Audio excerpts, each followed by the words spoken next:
A couple of weeks ago, I went on an early morning walk with a good friend of mine, Simone, and it was a great walk, and it was like brisk and cold, and we were walking fast.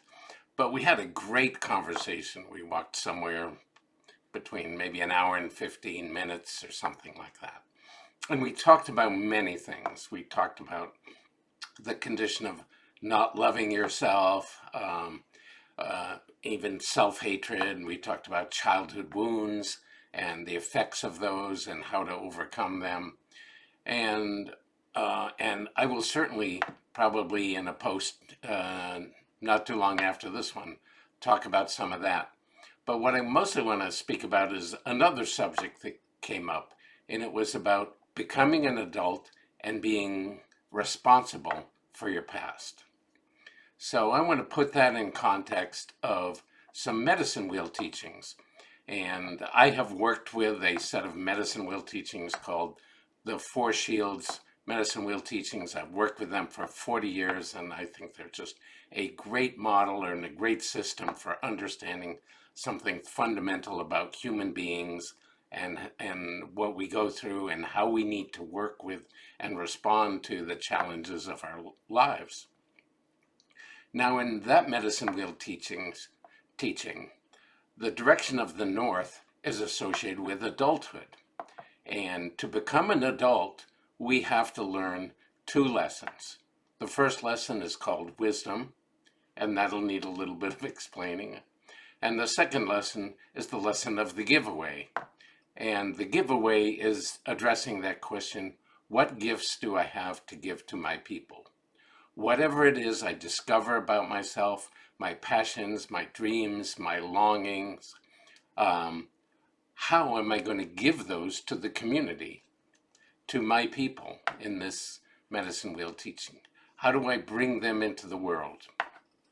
And I'm sure I'll talk about that in a post following this one. But the first lesson of the North Shield is the lesson of wisdom.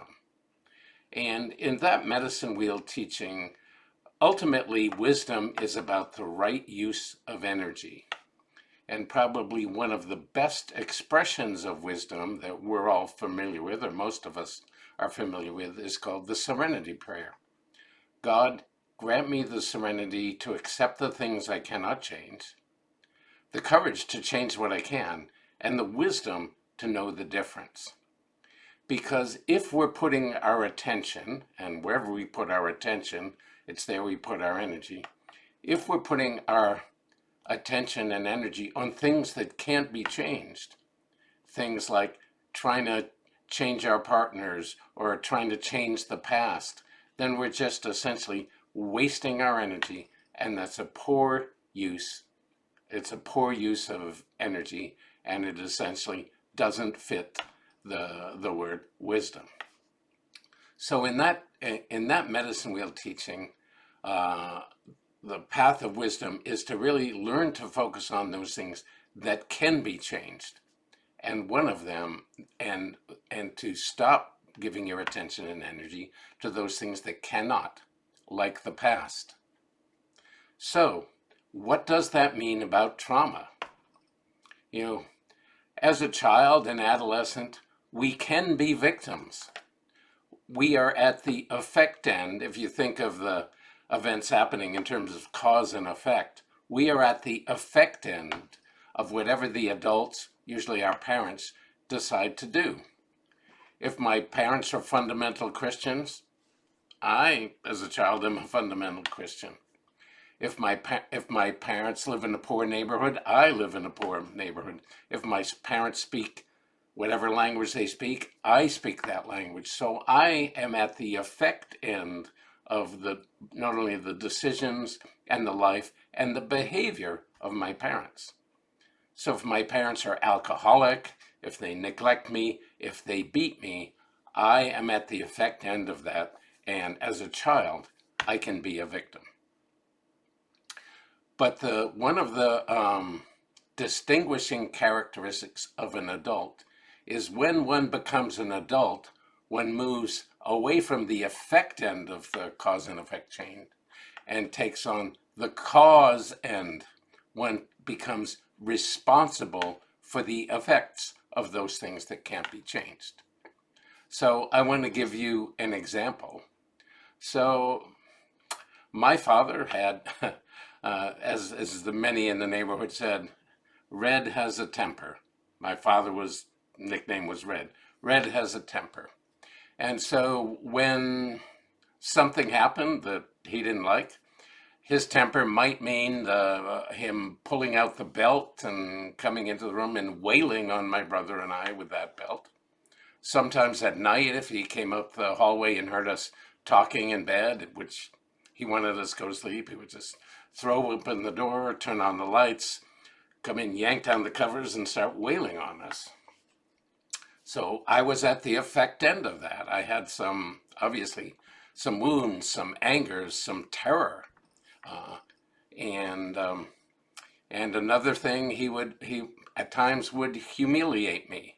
At times, once when he was angry, he told me I caused his heart attacks because I was such a rotten son. So as a result of that, I had a lot of dysfunctional patterns. I turned out to be a people pleaser.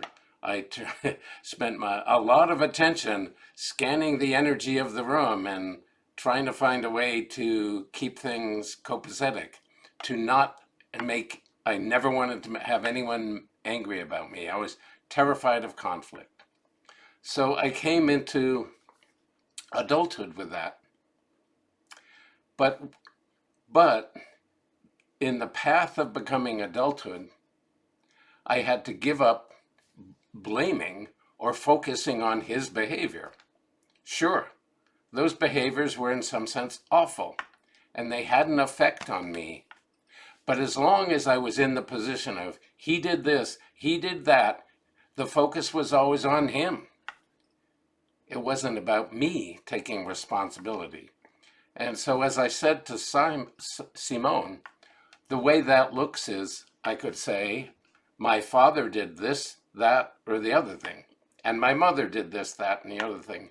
And because of those things, I have these wounds. I'm afraid, I'm a people pleaser, I'm an approval seeker, I avoid conflict. I like to be alone in the woods because being in the house isn't safe. I had the effects of all of those. But to take responsibility was to say, all of those effects were me, and it is my responsibility to heal them. He's not going to heal them. And railing at and dumping on him is not going to heal those things. It became my responsibility to heal all that. And there was many, many things I did to heal all that. I can't tell you the number of psychodramas I did. Psychodramas I did. I've probably been in 150 sweat lodges. I did shamanic journeying. I did holotropic breathwork. I've probably done holotropic breathwork over 100 times. And so again and again, I worked on it and worked on it and worked on it until there came a day where that was healed. And there came a day where I could say, whatever that man, my father, did, does not impact my life in any way.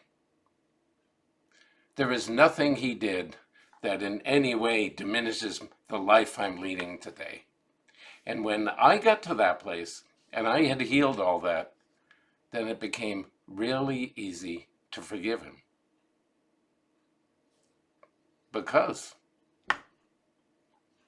there was no complaint. I led a good life. It was mine. And all of his behavior did not anymore impact that anyway, and forgiveness was easy. So as I said to Simone, and I was having a conversation also about the Mythic Warrior men's program, because I was telling him that one of the fundamental messages of the Mythic Warrior is to take responsibility for your life and your condition and become an adult. And so, yeah, It took a long time, one step at a time, over and over again, of doing the work, of uh, facing those reactions. As long as I was still reacting to him unconsciously, I did not have my own life. And when I had done that healing work, my life was mine. And it was life I in, currently enjoy. And I could say I don't feel inhibited or impacted by that in any way. So what I want to, in some sense, just say and end with on this post is that to become an adult, you have to take responsibility for your life.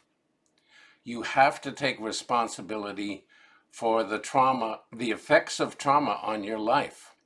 And as long as we focus on those things of the past that happened to us, we remain a victim. We may remain in reaction, and we will never ever heal as long as we don't own those effects and take it on as our task and part of our journey in life. And that's a rare thing these days, because certainly all of you know who talk about the horrible culture wars and whatever today. The narrative is all about victims and victimizers.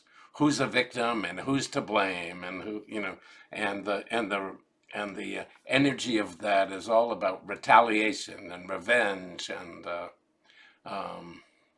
it's not about love. It's not about connecting. It's about alienating and making enemies. So my message to you, who was ever reading this, is I had some pretty bad stuff, and many people have had stuff far worse, but it can be healed. But the way to heal it is to realize that those conditions, that pain, is something that's alive in you now. It's something that's not being attended to you now. And if it's still there, there's ways you need to be accountable to it and heal it. Because whoever might have caused the trauma, he or she is not causing it today. And if it's still alive, it's about something we're doing to ourselves, or ways we're not being accountable to ourselves. So I want to really encourage you to take on your life, to heal, to become responsible, to stop reacting. And I can assure you that when you do, it will make all the difference. And being an adult is a great thing. And to be a child is to be a victim. Aho.